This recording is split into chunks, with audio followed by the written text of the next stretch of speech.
Welcome to NTD Newsroom. I'm Don Ma. President Donald Trump weighs in on the fatal stabbing that killed a Ukrainian refugee on a Charlotte light rail. The president calls for the death penalty. President Trump's authority to have federal law enforcement deployed in D.C. ends today. Now, House Republicans aim to address D.C. crime policies in a package of bills. We talked to an expert about the relationship between crime, mental illness, and homelessness, and how the system could be failing both victims and perpetrators. The Senate Banking Committee moves forward with President Trump's nominee for Fed Governor, Stephen Miran. How many votes he received and what his plans are. Poland becomes the first NATO member to report firing shots in the Ukraine war. Officials say Russian drones crossed the border and entered Poland. What we know so far. An unspeakable evil that has claimed innocent lives over the past 2 decades. The Department of Health and Human Services is confirming forced organ harvesting in China.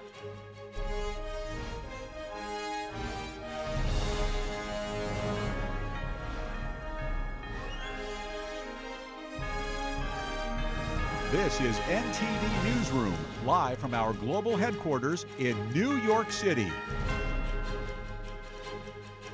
Good afternoon and happy Wednesday, everyone.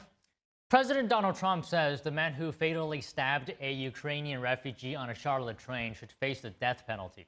The president took to Truth Social to weigh in on the attack.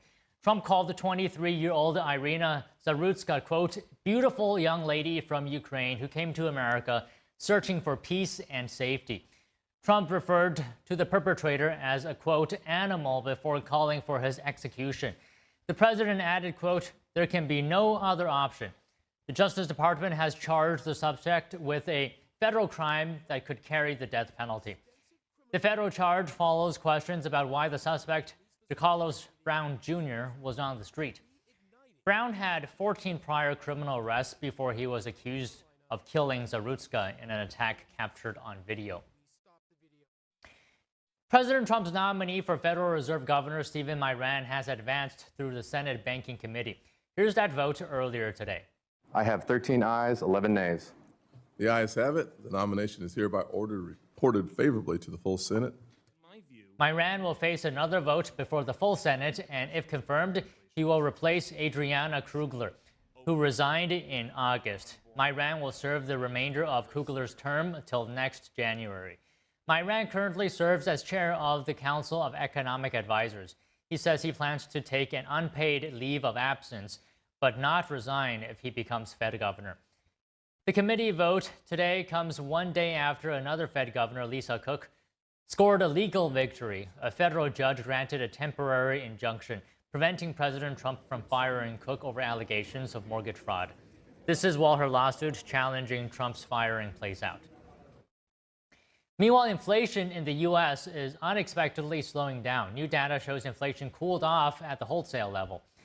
Producers' price index unexpectedly fell by 0.1% in August. This brings annual inflation to 2.6%. That's down from a revised 3.1% in July. This drop is the biggest monthly decline in more than a year. President Trump is now once again calling on the Federal Reserve to cut interest rates. Trump suggests the decline in inflation allows the Fed to cut the rates. The Supreme Court has agreed to fast-track a review of lower court rulings that struck down many of the Trump administration's tariffs. NTD's Daniel Monahan has more on that and updates on trade talks with India. Liberation Day. The tariffs affected by current legal wrangling are President Trump's fentanyl and reciprocal tariffs, imposed under the International Emergency Economic Powers Act of 1977. The two cases were consolidated by the High Court and will be heard together in the first week of November. No justices dissented, and the court did not explain its decision. Treasury Secretary Scott Bessent defended Trump's use of the Emergency Powers Act for fentanyl tariffs, speaking on NBC's Meet the Press. I'm not sure on what planet this fentanyl crisis with 200,000 Americans being killed every year, this poison coming across the border, why can the president not use tariffs to stop that? Bessent says using emergency powers for reciprocal tariffs, meaning a tariff intended to match another country's tariff, was also justified. We have reached a tipping point in terms of our trade balance, that is what has created the emergency situation. And we are trying to bring the trade into balance. Besson says the Treasury Department would be forced to issue tariff-related rebates if they lose the Supreme Court case. We would have to give a refund on about half the tariffs, which would be terrible for the Treasury. The Treasury Secretary says there could be other avenues to imposing tariffs if the High Court rules against those duties, but says those maneuvers would diminish the authority of the Trump administration. President Trump says everything is at stake in the key case. If we don't win that case, our country is going to suffer so greatly. Over to India. President Trump says trade talks between the U.S. and India continue. The comments follow Trump recently suggesting the South Asian country was lost to Communist China. The president wrote on Truth Social on Tuesday, "I look forward to speaking with my very good friend, Prime Minister Modi, in the upcoming weeks." Trump added that he feels certain there will be no difficulty in finding a successful outcome for both nations. Modi reciprocated the optimism in a social media post, saying Washington and New Delhi are close friends and natural partners. Modi says teams from both countries are working to finish up trade discussions as soon as possible. Daniel Monahan, NTD News. President Donald Trump urged EU officials to hit China with tariffs of up to 100% yesterday. A source familiar to the matter confirmed to the Epoch Times. It's part of a strategy to pressure Russian President Vladimir Putin. Here's more. One source further said Trump encouraged the EU to put similarly large tariffs on India. Both China and India are major buyers of Russian oil. That plays a key role in keeping Russia's economy going as it continues its invasion of Ukraine. Trump's request was reportedly put across through a conference call to EU sanctions envoy David O'Sullivan and other EU officials. The EU delegation is currently in Washington to discuss sanctions coordination. The EU diplomat said the US indicated it was willing to impose similar tariffs if the bloc followed Washington's request. Trump has often threatened to impose tariffs on India and China as punishment for buying Russian crude. He hiked tariffs on India over the summer by 25 percentage points, in part due to its economic relationship with the Kremlin. But he has yet to move forward on the more punishing options he's floated. Trump has at times complained that Europe itself has not fully decoupled from Russia. Moscow supplied just under a fifth of EU gas imports last year. The bloc says it's committed to fully ending its dependency on Russian energy. The head of the European Union, Ursula von der Leyen, said that Europe is in a fight for its own future. Speaking at the European Parliament today, she said this about the trade deal with the U.S. Listen. And honourable members, I do not believe in tariffs. Tariffs are taxes. But the deal provides crucial stability in our relations with the United States at a time of grave global insecurity. Think of the repercussions of a full-fledged trade war with the United States. Picture the chaos, and then put that image next to the one from China just last week. China flanked by the leaders from Russia and North Korea.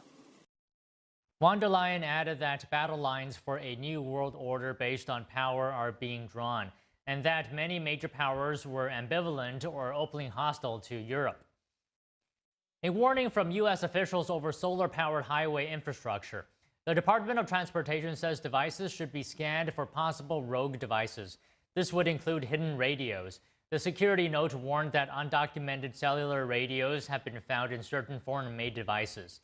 The note did not specify where the products were being imported from. The advisory said the devices were used to power a range of U.S. highway infrastructure, including traffic signs, cameras, visitor areas, and EV chargers. The department warned that risks include simultaneous outages and data theft.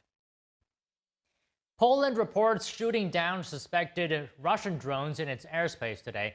It's the first time a NATO member is known to have fired shots during the war in Ukraine.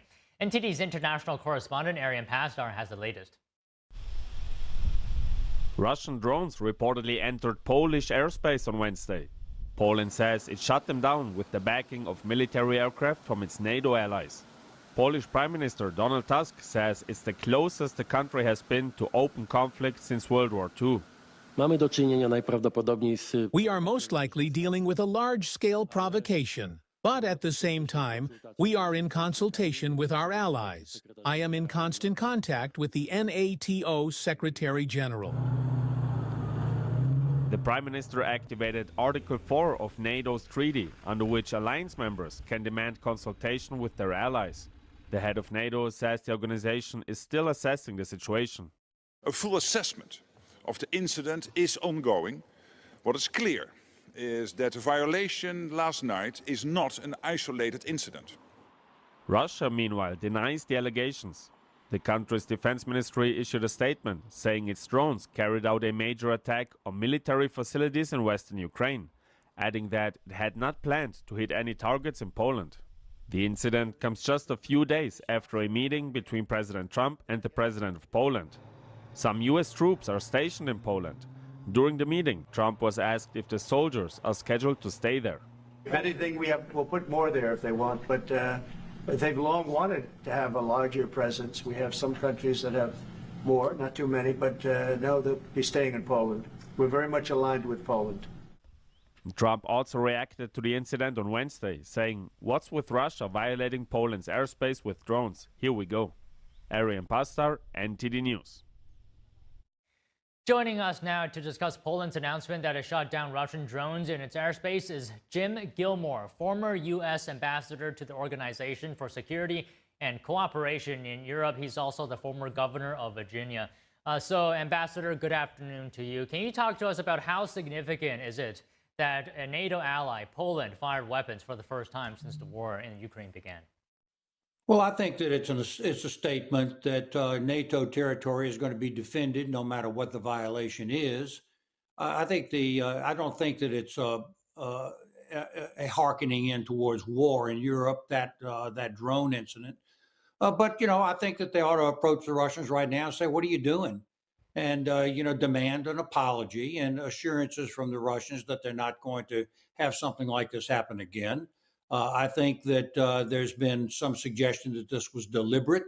If it was deliberate, once again, I think that what we're really seeing here as a result of it, which the Russians shouldn't want, is a rallying of the NATO countries to each other. The report is here that the air forces of 4 different NATO countries responded. The drones were shot down. We're seeing the countries come together. The Baltic countries begin to say, "Listen, we're concerned about this." And I think that what you're seeing is a drawing together of NATO, even on this one minor incursion. So to me, I don't think that I would overreact, but I think that the Russians are being really stupid to allow something like this to happen. So you're saying Russia allowed it to happen. Are you saying it was deliberate, or what is your assessment on that front? Well, I don't have the information to know whether it's deliberate or not. I think that the NATO people have a right to defend themselves, and they're drawing together as a result of this. Article 4 of the NATO agreement is being exercised now by Poland.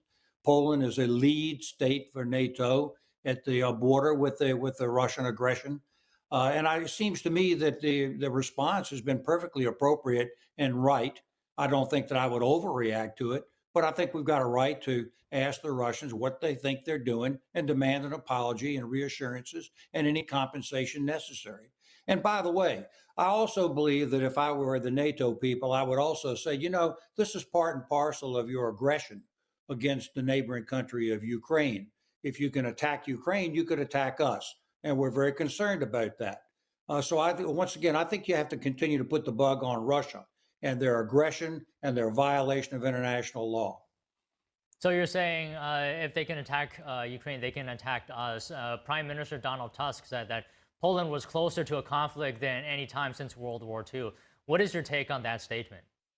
Well, I probably wouldn't have said that. I think that I would be more relaxed about it. But if the goal here is to brush back Russia, then I think that kind of statement should be sending a message to Moscow that Poland and its NATO allies are taking this kind of thing seriously.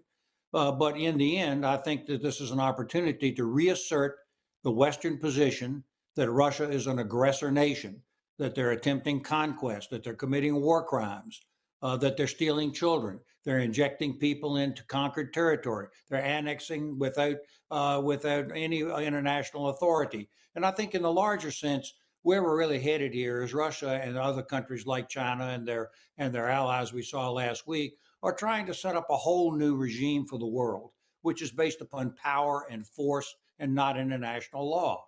Well, you know, if that's what we're going to do, the West has all the advantages in something like that, but we're headed down the path towards war, which will be more damaging to Russia than to anybody else. So what we've seen with the response from NATO, does this instill confidence among members in the alliance?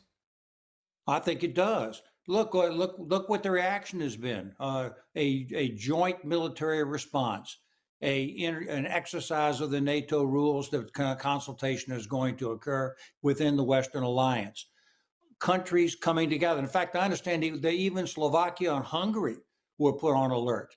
And, you know, they've been very helpful and favorable towards Russia. But if they're reacting badly to this, that's once again a negative thing for Russia. Russia seems to be doing everything that it can do to destroy itself in this time of crisis.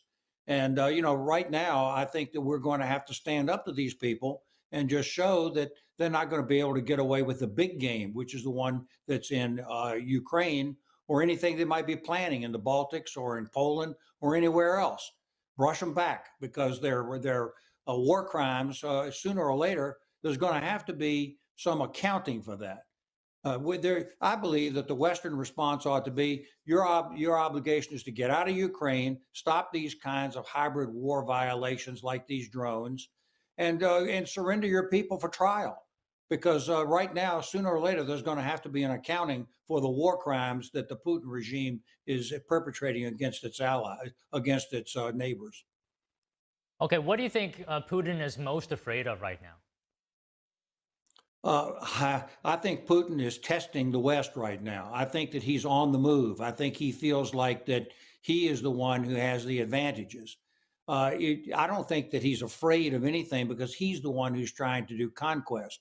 I guess if I had to use the word fear, it would be this.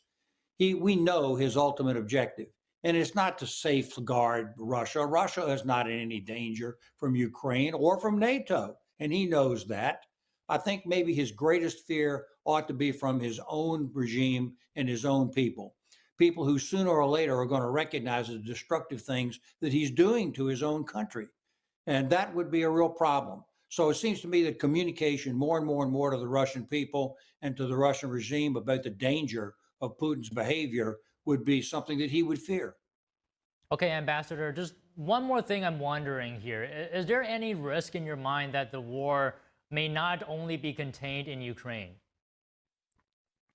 If Russia and its allies in China and North Korea, and maybe sometimes also Iran, are able to redo the entire international order, where no longer is there restraint and living together for a better future, but instead warfare and force and territorial conquest. If that becomes the order of the day in the 21st century, then of course, naturally, that encourages aggression in other places, like in the Pacific.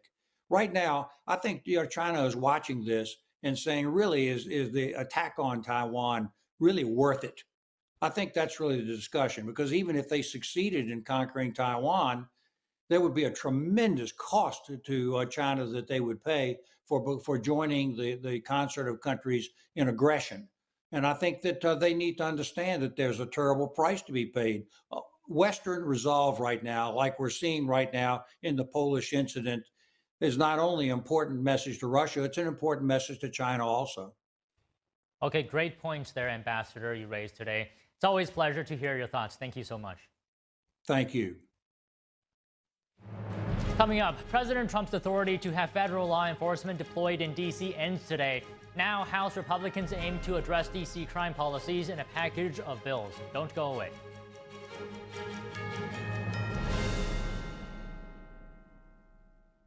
£6 prescription glasses from Select Specs are always great value. There are no offer codes or first-time customers only. Anyone can buy them, anytime.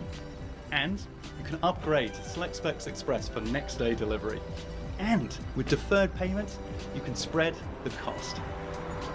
See now, pay later with Select Specs £6 specs. Next day delivery and deferred payment options available at selectspecs.com/£6. how Gen X are getting their teenage bodies back. So this is my mom and this is my grandma. I recently posted a picture of the three of us and people were shocked. They are demanding to know your secrets. So what are they? Is it some new trendy diet? Nope. I love going out to eat too much. So then what's your go-to workout? I don't work out. You have to tell me what you're doing. This is gonna sound kind of funny. I learned it from Chuck Norris. Chuck Norris? He just does one simple thing every morning, and now I do too. I have to know what this is. He made a video about it. Let me show you. It felt like my entire body was on fire. I remember waking Chuck up and telling him, "You need to take me to the hospital." At the time, I had no idea I'd been poisoned by a series of MRIs. It was scary. The damage to my brain was severe, and I could barely speak. I lost muscle mass, and I couldn't even get out of the bed. I had an IV in me for 5 months, every day. And through it all, my wonderful husband never left my side. Look at me now. I'm healthier than I've ever been. Thank you, honey. It's because of you. So, what did you change? Well, what Chuck discovered was a game changer for us. And I'll tell you, it's nothing to do with crazy exercises or fad diets, nothing like that. And it's just really simple. Chuck and I do this one thing every day. Yeah, we do. And lots of other people are feeling great too. Everyone's body has a built-in code. This code predicts how your body will age. I call it your aging type. And if you know it, it could help you dramatically improve your health. That's why I created this simple quiz that'll determine which age type fits you best and allow you to finally feel like a younger, healthier version of yourself. It was only after I learned my own age profile that I was able to choose the right diet for my body. In fact, I started feeling better in a matter of days. Answer just 6 simple questions. You won't be asked for your email or for anything else for that matter. We've kept the quiz short, simple, and free. So go ahead and click the link below to find out your aging type and get the crucial tips you need to feel amazing today. Scan the QR code with your phone now.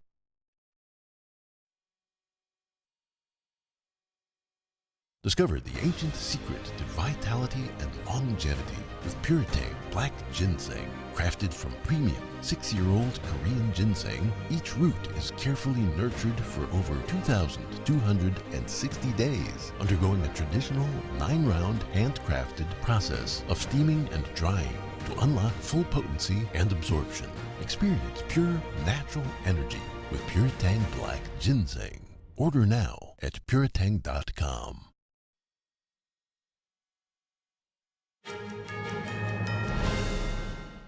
President Trump is touting a sharp drop in crime in the nation's capital since deploying the National Guard. Trump and several members of his cabinet marked the moment with a dinner in downtown Washington, D.C., saying the city is now safer than it has been in decades. Here's that story. President Trump, Vice President J.D. Vance, and other cabinet members stepped out in Washington, D.C. Tuesday night, celebrating what they called a dramatic drop in crime since the National Guard hit the streets. Well, thank you very much, everybody. We wanted to take some of the members of the cabinet out to dinner. Over the last year, it was a very unsafe place. Over the last 20 years, actually, it was very unsafe. And now it's got virtually no crime. The president declared a crime emergency in August, federalizing local police. Since then, the White House says nearly 2,200 arrests have been made. At a press briefing, White House Press Secretary Caroline Leavitt highlighted some arrests made on Monday, saying they included a suspect wanted for homicide, another for carjacking, and a third wanted for assault with intent to kill. Trump says he plans to keep the National Guard in the Capitol and is already looking to bring the crackdown to other cities across the country. We're working it out. The governor of a certain state would love us to be there, and the mayor of a certain city in that same state would love us to be there. We'll announce it probably tomorrow. President Trump's federal takeover of the D.C. Police Department technically ends today. The White House has not asked Congress to extend his authority to keep National Guard troops deployed for any longer. Republicans are seeking a permanent fix to address crime in the nation's capital. A hearing is underway right now. NTD's Melina Weisskopf has the updates.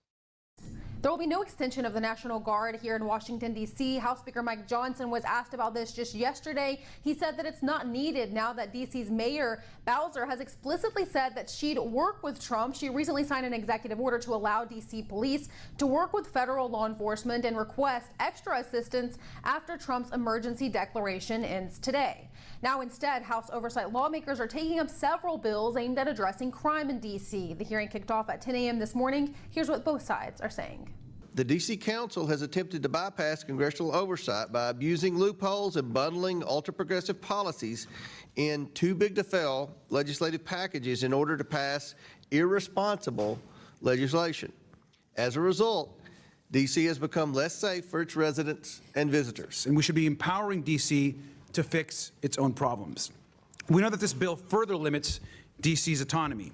The bill limits D.C.'s ability to respond to an emergency and could cause chaos in the D.C. Code. Now, these bills don't only address policing and crime, but it also enhances the oversight of D.C. City Council, making it easier for Congress to repeal D.C. laws that they disagree with.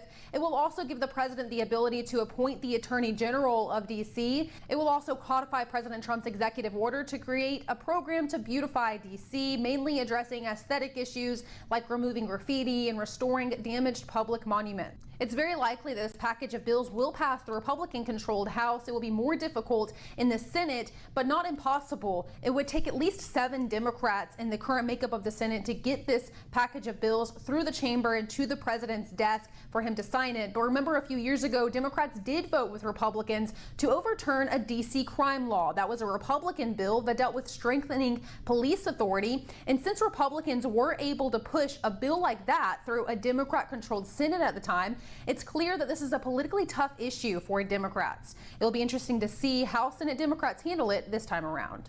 Reporting from Washington, D.C., Melina Weisskopf, NTD News.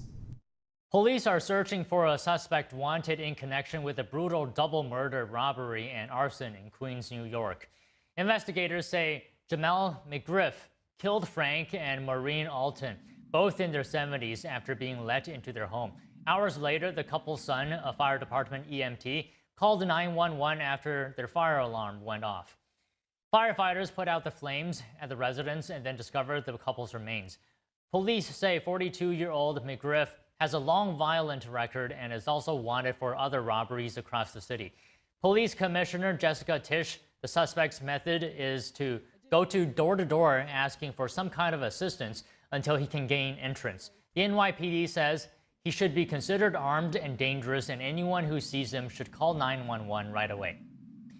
And turning to a special U.S. House election, Democrat James Waukesha yesterday easily won the contest in Virginia's 11th congressional district, narrowing the GOP majority in the House of Representatives. He defeated Republican Stuart Whitson in the overwhelmingly Democratic district. Waukesha served for more than a decade as chief of staff to the man he will succeed, Congressman Jerry Connolly, who died on May 21st. Once Waukesha is sworn in, the House GOP majority can only afford to lose 2 of its members when it comes to party line votes instead of 3.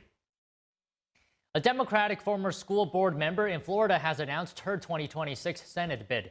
She's challenging Republican Senator Ashley Moody. Jennifer Jenkins rose to prominence for her defense of pandemic restrictions and race and gender curriculum in education. Moody faces the special election to hold on to her seat after Governor Ron DeSantis appointed her to fill the office vacated by Marco Rubio. Trump tapped Rubio at the beginning of his second term to serve as Secretary of State. In launching her Senate bid, Jenkins said she will counter what she described as, quote, MAGA extremists. Whistleblowers tell Congress that children are being exposed to sexual content and sexual abuse on Meta's virtual reality platform. But they say Meta has sought to repress research that reveals these harms instead of focusing on profit over safety. NTD's international correspondent Malcolm Hudson has more on this story. 2 former researchers for Facebook parent company Meta Platforms told a Senate panel that Meta put profit from its virtual reality platform over safety. The whistleblowers testified that Meta hid or even erased data that showed children are exposed to sexually explicit material. Meta has spent the time and money it could have spent making its products safer, shielding itself instead. It cares more about the bottom line than the emotional or physical safety of the children who use its products every single day. She said underage users are incredibly prevalent.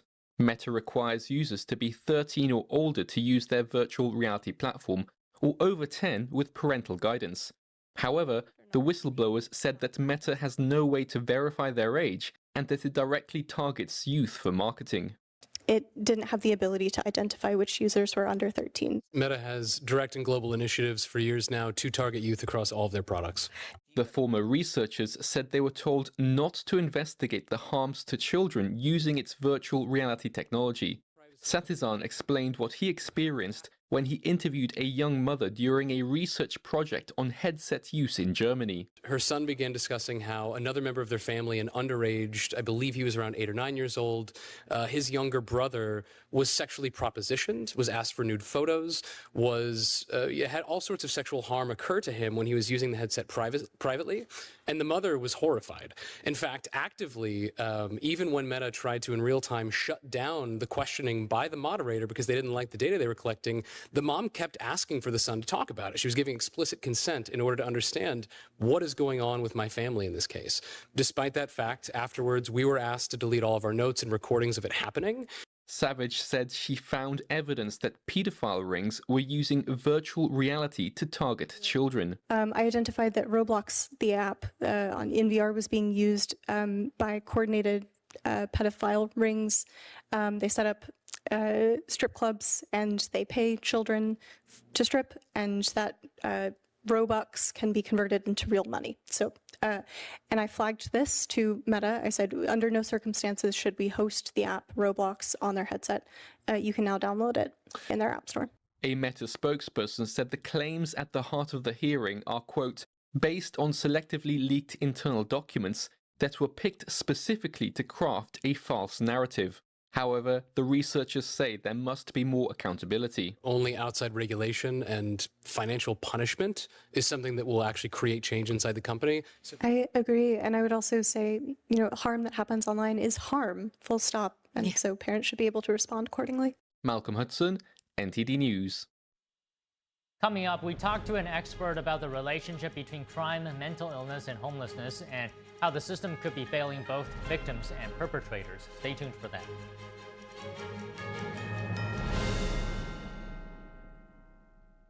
My name's Stacy, I'm 57, and I was adopted in 2020. We were adopted in 2019. And we were adopted in 2021. We had a house, and it sounds crazy, but it wasn't a home. The one thing that Jake and Emma brought is it became a home. When I met Dakota, he had just turned 14. You weren't there for the first this and the first that. I missed the first words, but we got a lot of other firsts. Watching her say, oh my God, I cannot believe I got my license. And she's like, I passed. And I'm like, girl.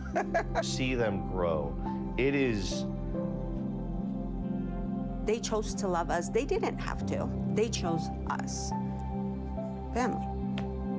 You and you. Kids in the middle. What I thought was a complete life was nowhere near complete, but it is now.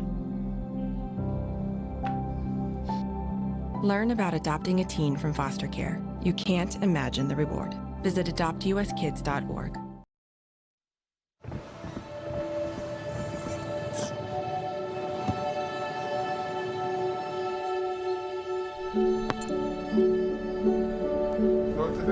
I don't remember how it started.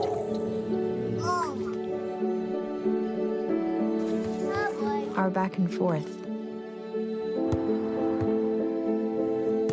Victory.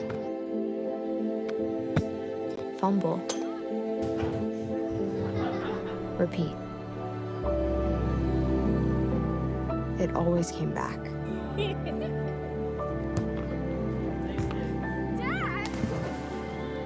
Okay, here we go, throw it. Yeah. You probably don't remember what you told me. That was perfect. But I heard every word. Nice.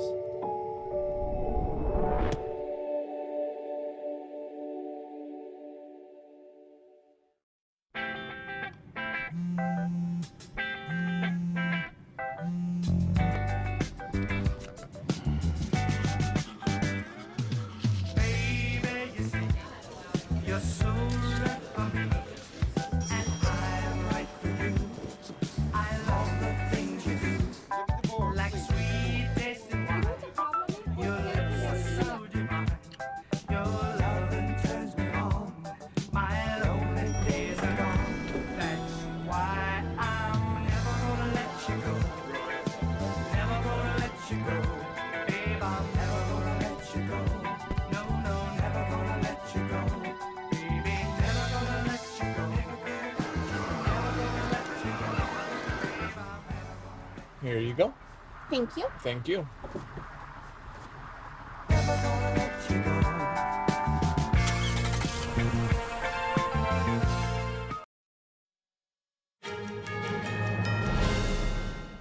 The killing of Ukrainian refugee Irina Zarutska by a homeless man with a long history of violence and reported mental illness has sparked renewed scrutiny over soft on crime policies, as well as how the law deals with troubled homeless individuals. Joining us now to talk about the relationship among crime, mental illness, and homelessness, and how the system could be failing both victims and perpetrators is Michelle Stieb, founder of the Free Up Foundation and author of Answers Behind the Red Door, Battling the Homeless Epidemic. Her book is based on her 13 years as CEO of Northern California's largest program for homeless women and children. She is also a visiting fellow with the Discovery Institute's Fix Homelessness initiative. So first of all, good afternoon, Michelle. Thank you for coming on the show. So the Charlotte mayor... Good afternoon. Yes. So let me read you a quote from the Charlotte mayor. She says, "We will never arrest our way out of issues such as homelessness and mental health." She says mental health disease is like a disease like any other that needs to be treated with the same compassion like cancer or heart disease. Do you agree, disagree with what she said, or somewhere in between?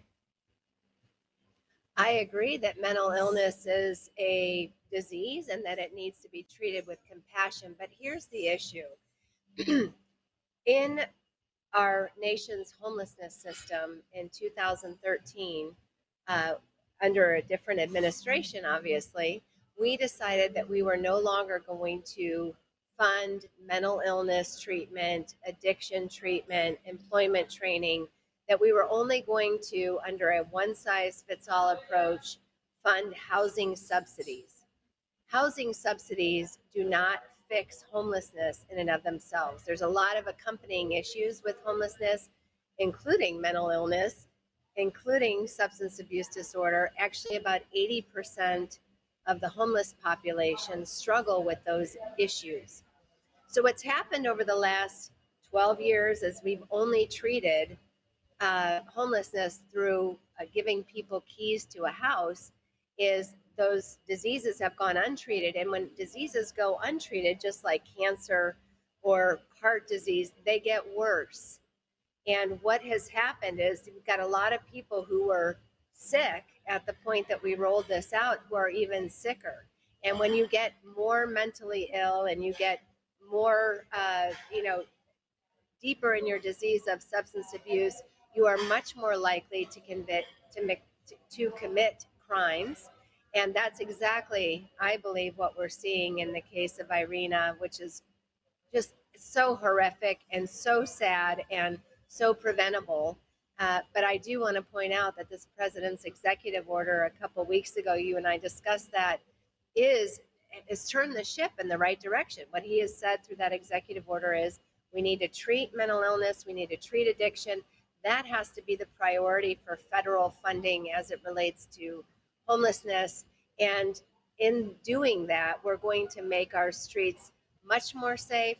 We're going to give the homeless the opportunity to live the lives they were intended to live. And we are going to prevent crimes like we just witnessed horrifically with Irina. Okay, Michelle, I just want to stay on this point a little bit longer. So you're saying, as the mayor said, that mental illness is the same as like diseases like cancer. Those two are the same, you're saying? Mental illness is actually classified as a disease of the brain, as is substance abuse disorder by the CDC. It's a legitimate disease of the brain. And so, yes, it is a disease. I'm not saying we treat mental illness and addiction like we treat cancer. What I'm saying is they are diseases, and when they are left untreated, they get worse. And we're seeing that all over. The most recent example is Irina's demise. Is there a connection between homelessness and crime? 1,000%, though I really want to qualify. We're not saying, in saying that, we're not saying that the homelessness is a criminal activity. What we're saying is, number one, when you don't have a source of income, which almost everyone struggling with homelessness does not, largely because they're struggling with addiction and mental illness. They resort to crime in order to feed themselves, to fuel their addiction, to get a shower, to get a blanket, whatever the issue may be. So yes, there's a link in that way. But as we talked about it a little bit earlier, when diseases like addiction and mental illness go untreated, they worsen. And what the data shows is when you become more seriously mentally ill and addicted, you are much more likely to commit a serious, violent crime. Data is prolific in that regard. So in terms of mental illness, is it a driver of homelessness, or can homelessness create an environment where developing a mental illness becomes more likely? It is both. And I experienced that. I ran a program, the largest program in Northern California for 13 years for homeless women and children. And I saw where mental illness and addiction led to homelessness. I equally saw where the trauma experienced while homeless fueled mental illness and addiction. So it's not a, they are not mutually exclusive. So on the suspect's case, a judge had released him, DeCarlos Brown Jr., on cashless bail. And this is after he agreed to the judge to show up for court at a later date. And we know he has a long criminal history, right? So in these instances where public safety is potentially at stake, how should the system balance the rights of individuals? These individuals sometimes with known risk factors. How do we balance that with the need to protect others? Well, this president's executive order does just that. What he's saying is for 12 years, we've left mental illness and addiction, the often accompanying issues to homelessness, untreated, and it hasn't worked. Homelessness has risen, even though when they rolled this approach out in 2013, they promised it would end homelessness in a decade. Instead, homelessness has risen almost 35%. And the president recognized it's not working. We need to fund and in many cases require intervention. And that's what this executive order does. But the problem is we now have to build that system. This person should have never been on the streets. His mom requested more assistance. His stepbrother requested more assistance, and they didn't get it. And that's because there wasn't funding and there weren't programs to address this kind of situation. But we are now, with this, obviously the executive order happened several weeks before this incident happened. It's going to take us a while to build that system. But this president recognizes we can't continue on the path we've been doing, and he's put the right, he's given us the right direction. Now we need to build the system. Okay, so the president has suggested or floated the idea of the death penalty in this case. What do you think about that? Well, I'm not in the judicial system. I'm in the homelessness system, and I really believe, and I've seen, that's why I wrote my book. It's what I did for 13 years in running that program. I have seen people come back from the depths of despair to becoming homeowners as single mothers in California. So I believe in, rehabilitation. I believe in redemption. But I also believe in holding people accountable. And what happened in this case, I think many people across the country are looking over their shoulders in ways they've never done before after watching what happened to Irina. And I'm horrified by it. I'm not saying this individual can't get better, but he does need to be held accountable.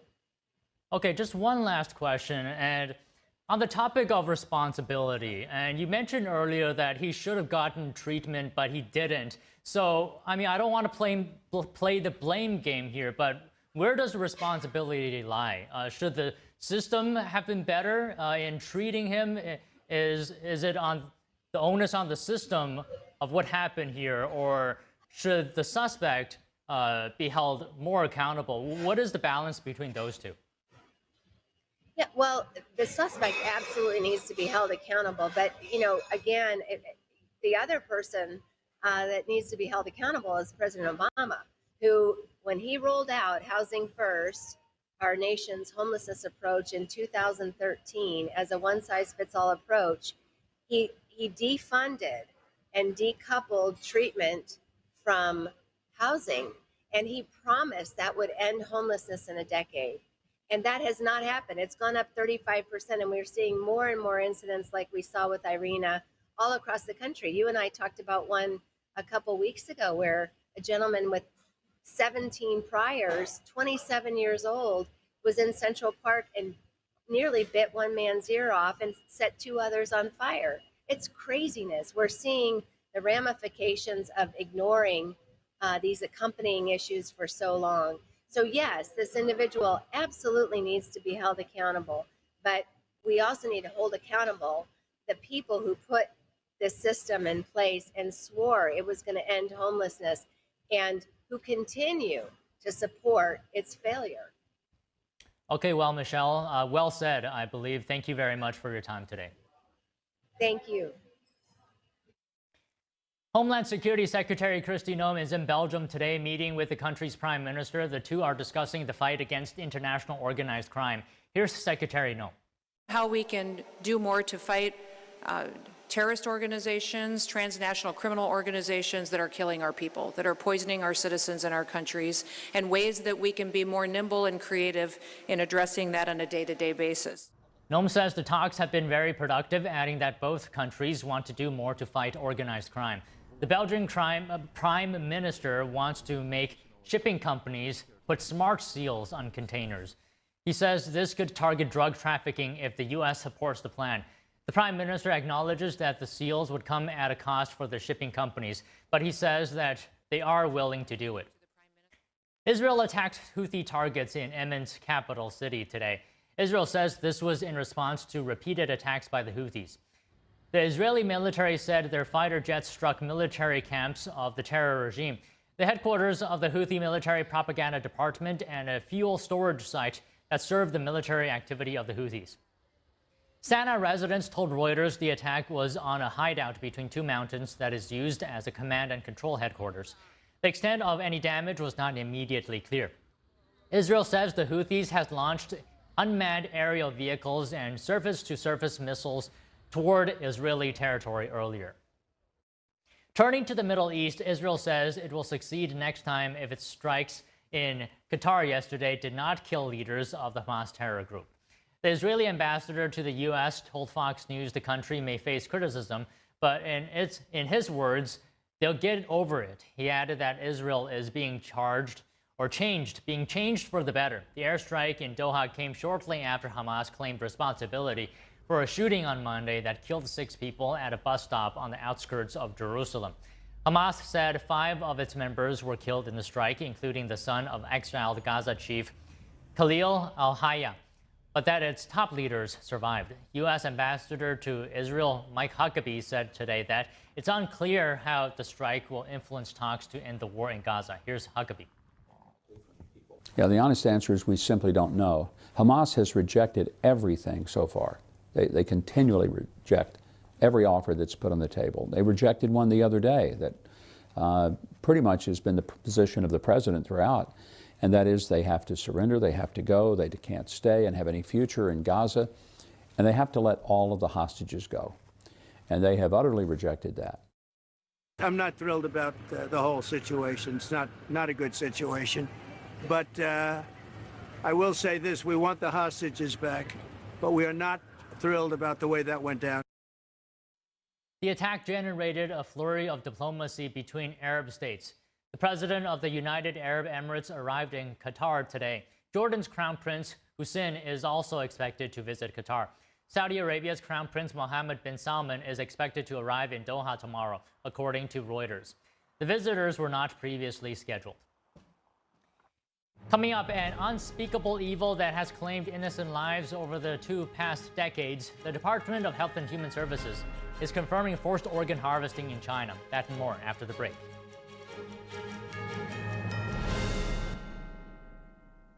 Discover the ancient secret to vitality and longevity with Puretang Black Ginseng. Crafted from premium 6-year-old Korean ginseng, each root is carefully nurtured for over 2,260 days, undergoing a traditional 9-round handcrafted process of steaming and drying to unlock full potency and absorption. Experience pure, natural energy with Puretang Black Ginseng. Order now at puretang.com. The bladder control aisle. You won't shop here again. Your private business is your own. The constant struggle is over. Now there's a better way. It's HDIS. We home deliver bladder control products. We understand how you feel. For over 25 years, we've home delivered to many of the 20 million Americans who deal with incontinence. We offer all brands. We pay shipping and use plain, unmarked boxes. If we can help you or someone you care for, call for your free product sample pack and $45 in money-saving coupons. Our counselors will help you choose the right product. And unlike stores, we're always in stock. You'll get what you need. Satisfaction guaranteed. HDIS, the better way. For your free sample pack with your free catalog, $45 in money-saving coupons, and free product samples, call 1-800-701-6159. That's 1-800-701-6159. During high school, I hung with the wrong crowd and I never graduated. I helped Santiago in many different ways, like all fathers do, because he always wanted to go to college.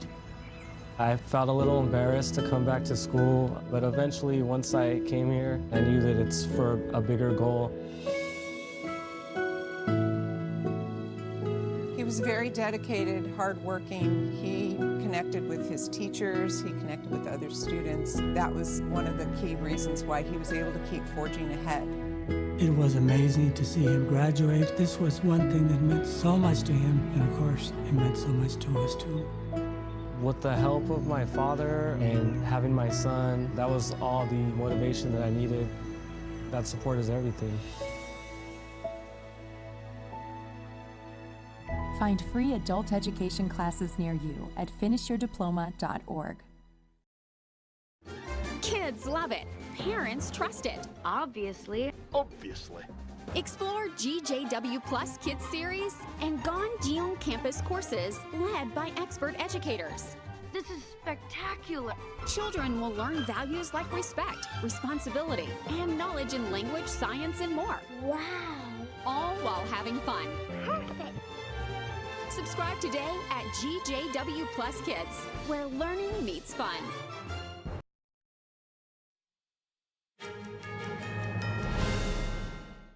An unbridled evil that has been continuing for over 20 years. The Department of Health and Human Services is confirming that forced organ harvesting is happening in China. HHS wrote on X, quote, "In China, forced organ harvesting of prisoners has continued for over 20 years. To affirm the sanctity of human life, America must sever its ties with China's organ transplant system." The department also stressed the need to prevent similar practices from taking place in the U.S. The department added that it had exposed systemic violations of the dead donor rule in U.S. hospitals, where organs were harvested from patients who may not be fully deceased. Human rights groups have also confirmed that Chinese hospitals have been forcibly harvesting organs from prisoners of conscience, including Falun Gong practitioners, over the past 2 decades on a wide scale. Former top FBI officials are suing FBI Director Kash Patel and Attorney General Pam Bondi. They claim Patel and Bondi fired them for political reasons. 3 former FBI officials filed the lawsuit. They are Brian Driscoll, former acting director, Stephen Jensen, former assistant director in charge of the Washington field office, and Spencer Evans, former special agent in charge of the Las Vegas field office. They claim in the lawsuit that Patel followed orders from the Trump White House and fired them in order to keep his own job. The former officials want a federal judge to restore their job and get a name-clearing hearing. The FBI has not reacted to the lawsuit. During that time. Tomorrow marks the 24th anniversary of the terrorist attacks of September 11th, 2001. Yesterday, the New York City Fire Department added names to the World Trade Center memorial plaque. NTD's Andrew Thomas has the details.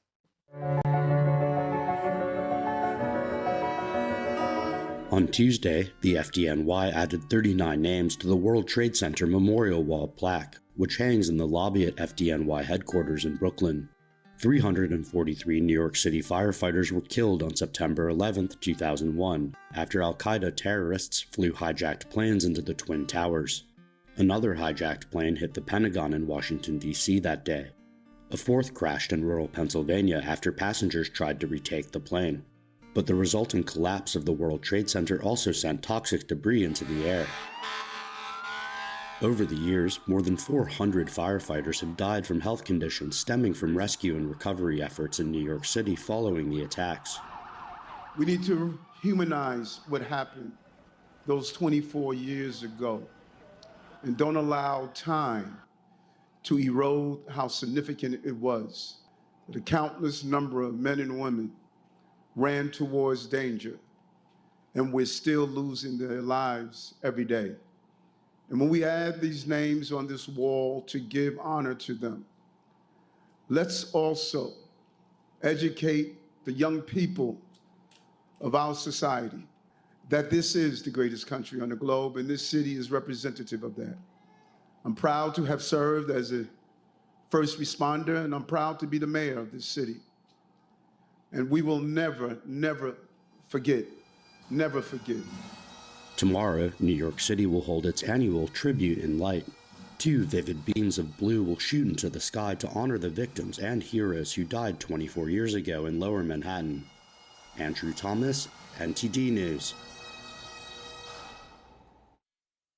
Next, showcasing the timeless beauty of a traditional art, NTD's International Classical Chinese Dance Competition returns for its 11th year this week, running Thursday through Sunday. Catch the semifinal and final rounds September 13th and 14th live on NTD or in person at the Sugarloaf Performing Arts Center in Chester, New York. For tickets and more information, visit dance.ntdtv.com. There are now work requirements for people to get food stamps in the United States. We have what you need to know to keep receiving the benefits after the break.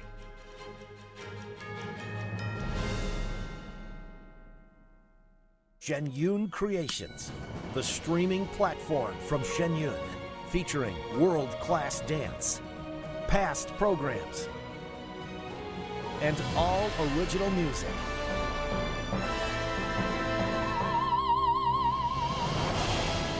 Masterclasses, behind the scenes, comedy, and more. Explore shenyuncreations.com. Big things are happening at Mathis Home. Come in now for 65th anniversary savings all over the store. Like this oversized sofa in an ultra soft fabric with thick premium gel cushions and 5 throw pillows.